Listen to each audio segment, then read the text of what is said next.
Hello, welcome to Benny's Garage Finds with Ratrod Benny.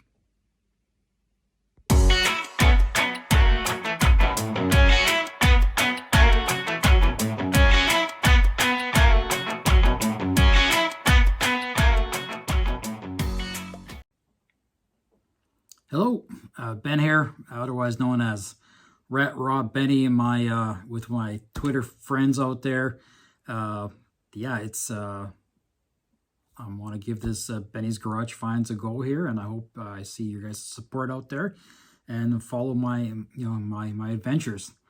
Ratrod Benny, people go, what's with that name? Ratrods, as people know them as fairly new stuff, right? The last 5-10 years. I've been anointed with this name probably 3-5 years ago. It all started when a friend of mine had wrapped his Mustang around a pole and was looking at selling some parts to kind of recoup his costs. So he had this engine and tranny for sale, and I picked him up, sold the tranny right away. And next thing you know, I get a call from these fellows that I knew, and they called me up, and they're like, "Hey, we have this car. We don't have money, and we hear you have this engine. Will you trade us?" And I'm like, I don't know, right? And this is a thing. Before cell phones, we really take it for granted. Like, you want to sell something, you take a picture, you send it to the guy. Guy goes, "Oh, sweet, this is perfect, is what I want," and off you're done. This was happening when those stupid brick phones were still available. You need like a purse with a battery in it, and anyways. But so they're like, "Hey, they did live in a reservation that was not too far from us, about 45-minute drive." They're like, "We're not going to drive all the way there if it's not a go." I'm like, "Yeah, whatever. Let's give it a go." So they came out with this 1970 Ventura. It looks really good there, but anyways, it had steel wheels up front, rusted out Kragers in the back. The thing is painted with a spray bomb. Chevy orange is the color. Everybody's probably familiar with that. And it had a 250 6-cylinder in it, straight pipe. And we made a deal. They gave me the registration and keys. I give them the engine, and they were happy, and I was happy. The car served me for a couple of years. My girlfriend, the wife now, is going to university about 250 kilometers away, and I drove a lot to Edmonton, and so this thing worked really well. After that, I bought a lot of cars with patina, and then everybody's like, "Hey, yeah, that there's that those things are pretty ratty," and I'm like, "Okay, well, whatever, sure." Well, I don't know what that means. They're like, "Yeah, that's a real in thing. It's called that rat rod look," and I'm like, "Okay, well, to me, it wasn't a rat rod look. It was just kind of what I could afford and kind of what I dealt with." So I'm like, "Whatever, so be it." So so a lot of people have been calling me Rat Rod Benny for 30 some years, and I guess now it's cool because it's a real cool thing. I did up a 53 Pontiac sedan delivery, and I had kind of painted that rust paint color. And again, my Twitter friends know that, and so I'll show a picture of that. But yeah, it was a lot of fun. I just wanted to kind of through this video to introduce me. My name is Ben. I live in a small northern town in the middle the end of Alberta. It's fun here. Like it. We take it for granted that we live in a very beautiful place. What sucks is getting car parts, but I'll get into that later. Came to this area when I was 12. My parents immigrated to Canada. My dad was a coal miner in Belgium. That's where I was born. And he had black lung. So when we came up here to visit, he felt like $1 million because it's nice dry weather here. And he was his dad here is a handsome fellow right there. And you know what? We came up here and we loved it. So a lot of my influence and a lot of some of my love is for for the European cars, and I love all of them. But as a kid growing up, my dad had a Fiat 600. There's a big joke out there that says what does Fiat stand for, and it's fix it again, Tony. You know what, man, 100%. That thing was broke down more than it was running. We as being a family that really cherished life. My parents were in a labor camp, so all their friends grew up in there. They just wanted to celebrate each other and have fun. So yeah, that's kind of what our house was, and we had a lot of friends. And actually, kind of see this is my dad. He's right there, and that's when the Americans liberated them. And they said, hey, you know what? Go to Belgium, go to the coal mines.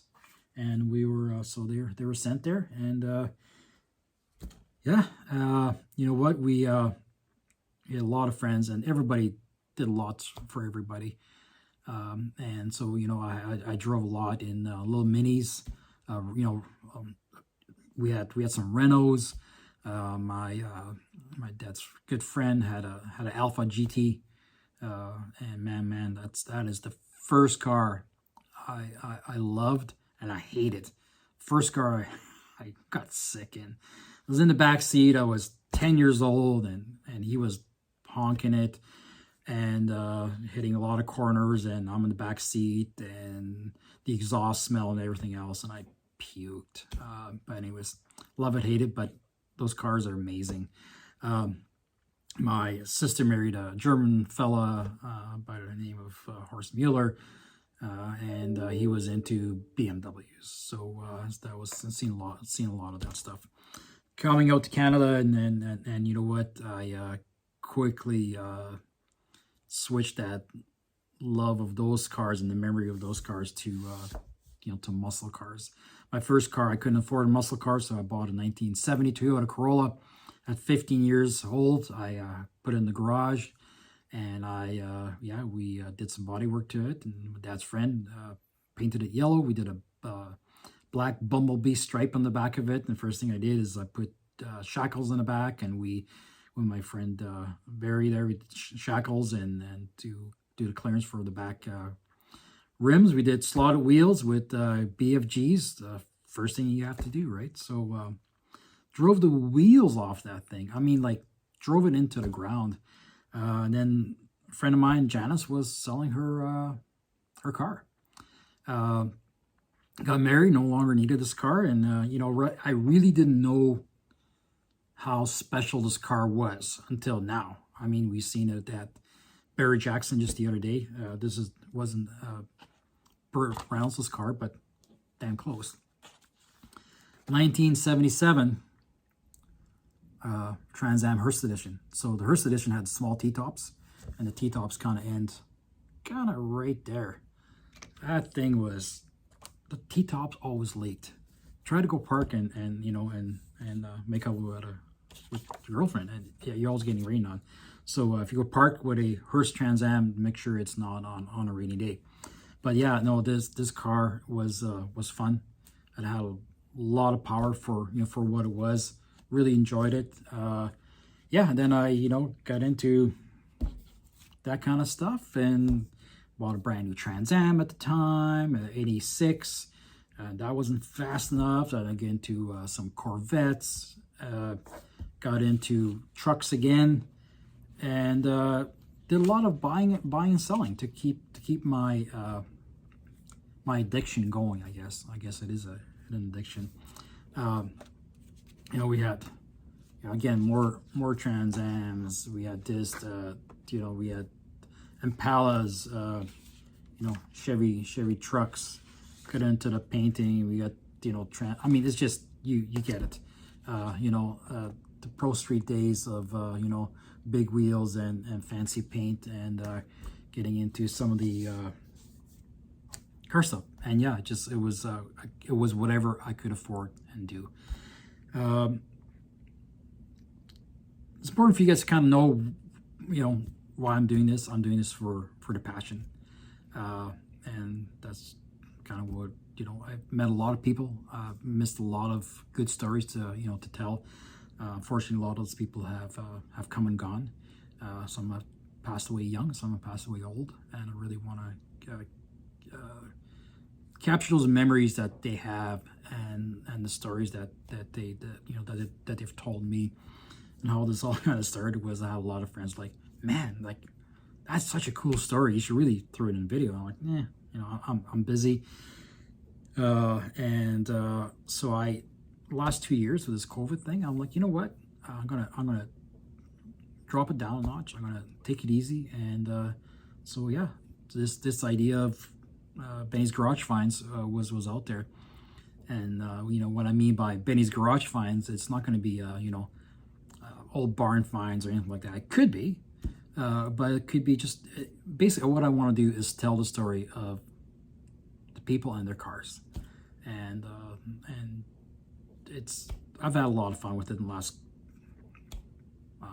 20-30 years, and some epic finds that I wish I could have captured, and maybe one of the videos I took a lot of pictures on it, and I can maybe you know, show you them, but we'll try to do it on video. You know, really got involved in the car world and introduced when you know, we moved to Edmonton. I was in hotels and restaurants for years, and you know, things moved on. And anyway, so I got into help manage a retail car store, selling parts, performance parts. Met a lot of good people with that. Started getting involved in the race world, getting involved with you know, quarter mile stuff, and has friends that were, you know, into letting things loose and having a lot of fun. Then we got into a thing called Stingray Auto.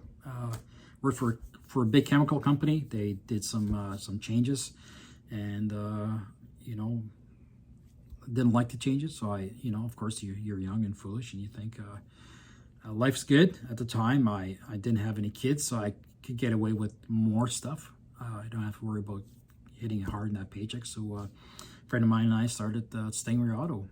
It's a detail shop, and that kind of led, you know, to detailing cars, to getting them going, to next thing you know, we're changing pulleys in superchargers for you know, Grand Prix and things like the GTPs, and air intakes. And then next thing you know, we started selling SLP products. We were you know, distributor for SLPs and SLP, and then distributor for McGuire's products. And yeah, it was fun.